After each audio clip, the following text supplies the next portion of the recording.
ফ্যাসিবাদের বিলোপ এবং নয়া রাজনৈতিক বন্দোবস্ত কোন পথে শেষ শীর্ষক আলোচনায়।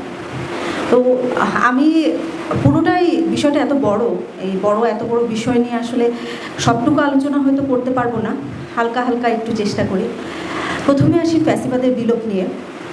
দেখুন, ফ্যাসিবাদ তো আসলে একদিক দিয়ে হয় না, বা শুধু রাজনৈতিকভাবেও হয় না।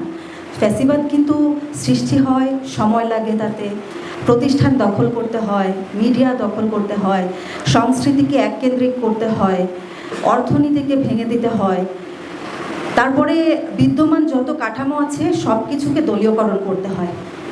এই জিনিসগুলোই হয়েছে। আমরা দেখেছি শেখ হাসিনার সময়ে সে যতটুকু পেরেছে সব কিছুই দলীয়করণ করেছে।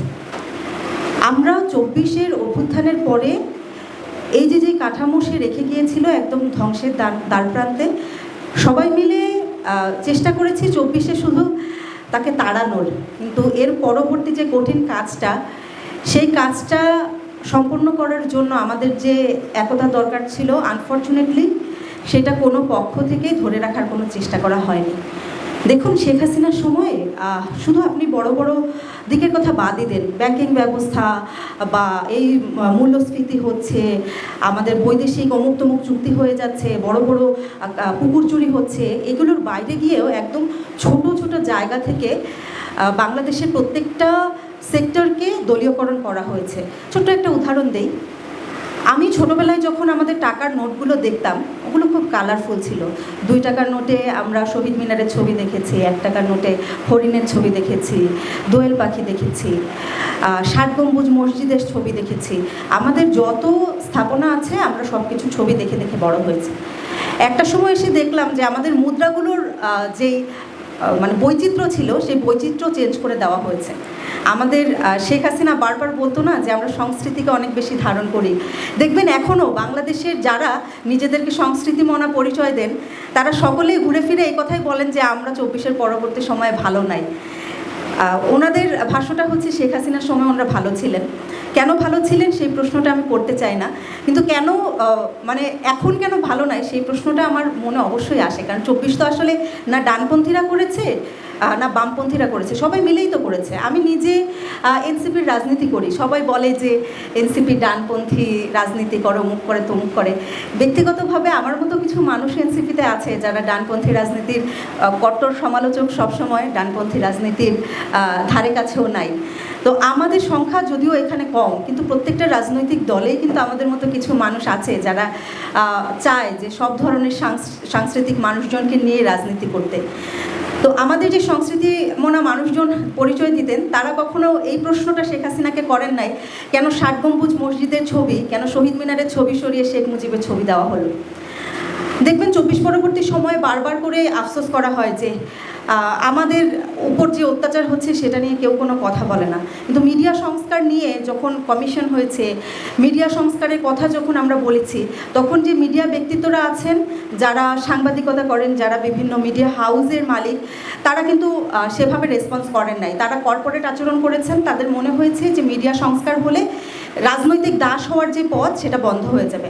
আমরা দেখেছি আমাদের যখন আন্তর্জাতিক যে চুক্তিগুলো আছে বা আন্তর্জাতিক সম্পর্কের ক্ষেত্রে আগে যে ডোমিনেশনের ভাব ছিল ইন্ডিয়ার, তাদের সাথে কথা না বলে কোনো পলিসি নেওয়া যাবে না। ইভেন রিসেন্ট আপনারা দেখেন যখন আমাদের বর্তমান প্রধানমন্ত্রী তারেক রহমান চায়না ভিজিট করতে যান, তখন নানা ধরনের বিশৃঙ্খলা তৈরি করার চেষ্টা করা হয়েছে।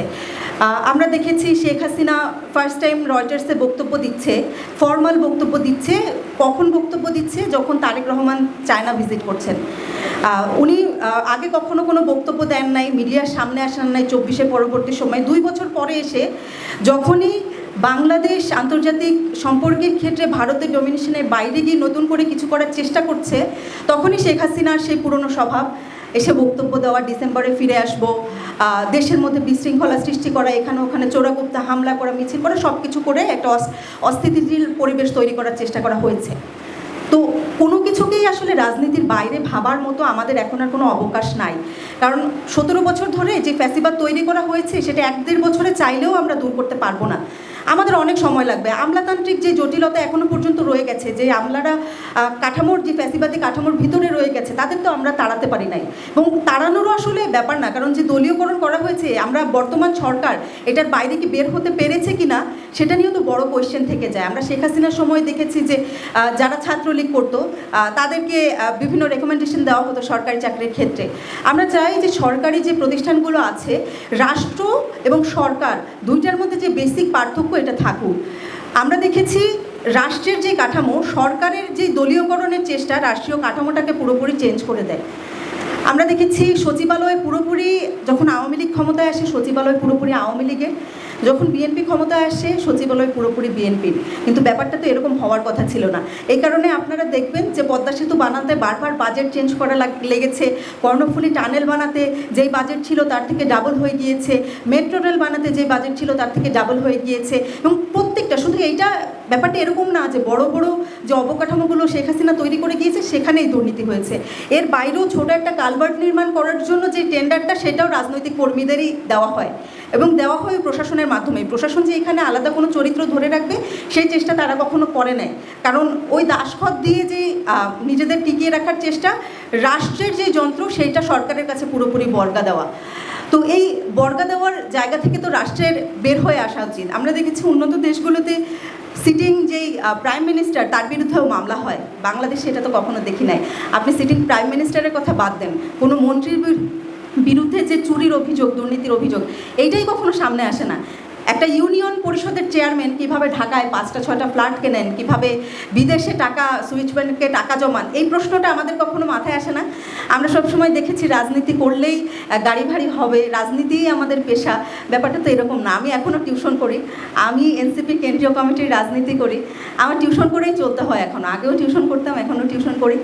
তো আমি অন্তত ব্যক্তিগতভাবে মনে করি রাজনীতি তো আসলে আমাদের পেশা না। আমরা চাকরি করি, ব্যবসা করি, যেটা করি, আর রাজনীতির সাথে এটার কোনো সম্পর্ক রাখলে আমলাতন্ত্র বলেন, মিডিয়া বলেন, আন্তর্জাতিক সম্পর্ক বলেন, ইভেন ব্যক্তিগত জীবনের যে অর্থনীতির যে চালিকা শক্তি, এটার রাজনীতির সাথে কোনো সম্পর্ক থাকা উচিত না। থাকলেই এটা আসলে ফ্যাসিবাদের পথকে আরও সুদৃঢ় করবে।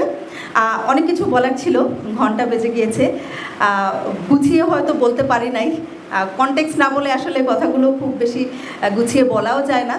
তবে আপনাদের কাছে অনুরোধ থাকবে আমাদের এই যে আলোচনাগুলো হয়, এই আলোচনাগুলো আরও বৃহৎ পরিসরে করার, কারণ আপনাদের কথাগুলো, আপনাদের যে চিন্তা ভাবনাগুলো, এগুলো সবার কাছে পৌঁছানো উচিত।